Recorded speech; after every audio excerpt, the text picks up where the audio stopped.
Surgery, huh? It's not what it used to be, right? Like, I mean, huge scars, months of recovery. Thankfully, things have changed. Today, we're diving deep into minimally invasive surgery. You've probably heard it called MIS. We've got this awesome podcast made for surgeons. We're picking apart, pulling out the coolest, most interesting parts. So, ready to make our incisions and get right into it. let's do it. Okay, first things first. When we say minimally invasive surgery, what are we actually talking about? So minimally invasive surgery, or MIS, it's all about using these specialized tools and techniques, right?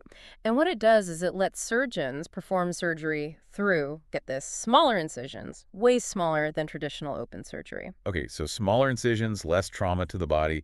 Makes sense, but why is that such a big deal? I mean, are smaller scars really that revolutionary? It's definitely not just about the scars, although, I mean, hey, who doesn't love a smaller scar, am I right? True, true.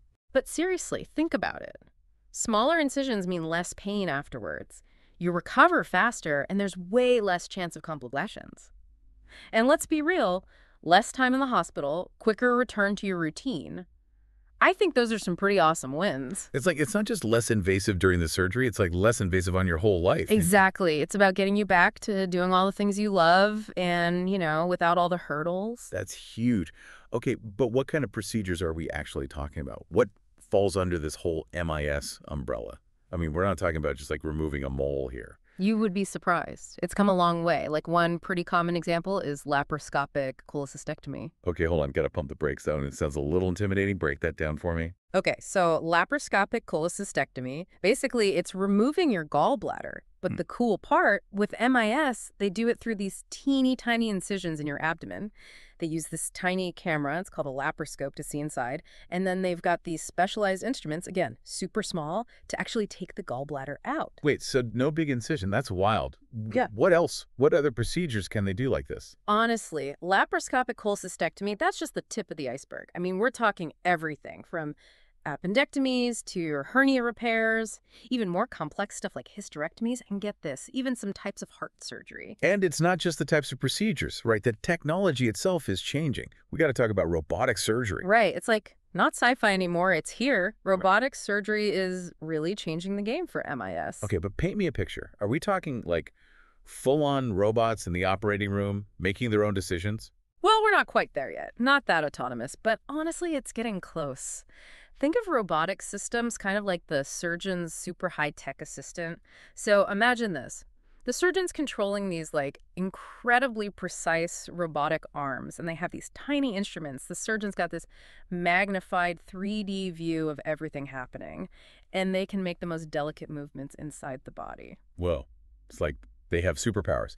Okay, so it's still the surgeon's skill, their expertise, but this technology just takes it to a whole other level. What does that mean for outcomes then, having that level of precision? It's a big deal. Robotic surgery can often mean way less blood loss, which makes a huge difference in recovery. Plus, usually less pain after surgery, and patients are back to their normal lives way faster. Okay, this is all sounding amazing, but there's got to be a trade-off, right? I mean, learning to use this technology can't be easy. You're right. It's not like flipping a switch. There's definitely a learning curve. Surgeons need specific training, and they really have to dedicate the time to master these robotic systems. Yeah, it's like learning to drive a car versus like flying a helicopter. Exactly. And it's not even just the technical stuff. There's a whole ethical side that's super important. Informed consent is huge. Patients need to know the good and the bad, the benefits and the risks of robotic surgery. And, of course, how much experience the surgeon has with these systems. It's all about making informed decisions about your own healthcare. Absolutely. It's got to be a partnership. Okay, so we've covered a lot of ground here, but what about the future? Where's all this going? What's next for minimally invasive and robotic surgery? This is where it gets really cool. We're talking about things like artificial intelligence that can actually assist surgeons during surgery in real time. And augmented reality that can give surgeons like X-ray vision during procedures. Imagine being able to see through tissues to navigate really complex anatomy with even more accuracy. That's mind-blowing. And this isn't like way off in the future, right? This stuff is being developed right now. Totally. And listen, it's not about making things fancy or high-tech just because. It's about using technology to get better outcomes for patients, make sure there are fewer complications. It's like surgery is becoming less about, going under the knife. Yeah. And more about this really targeted high-tech healing process. Totally. And Like what we've been talking about, it's not just about the technology for technology's sake. It's about, a better experience for the patient, shorter recovery times, fewer complications, you're back to your life faster. That's what minimally invasive surgery is all about. Yeah, it's almost like the goal is to make the whole idea of surgery less scary, right? Like if you need a procedure, it's not about weeks of downtime anymore. It's about getting you back on your feet, feeling good, and hey, maybe a little less scarring too. Right. Minimizing the impact on your life, but maximizing, the benefit to your health. And the best part is, this is just the beginning. As technology gets even better, we're going to see even more incredible advancements. It really is incredible to think about where we'll be in a few years. This Mhm. whole deep dive has been amazing. You don't get to peek into the future of surgery every day. I know, right? It's a pretty exciting time to be in medicine, and the pace of innovation, who knows what kind of breakthroughs are right around the corner. I know.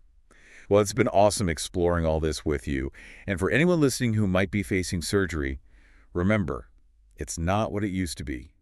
Don't be afraid to ask your doctor about these minimally invasive options and stay curious. There's so much cool stuff happening in medicine all the time. Until next time, keep on diving deep.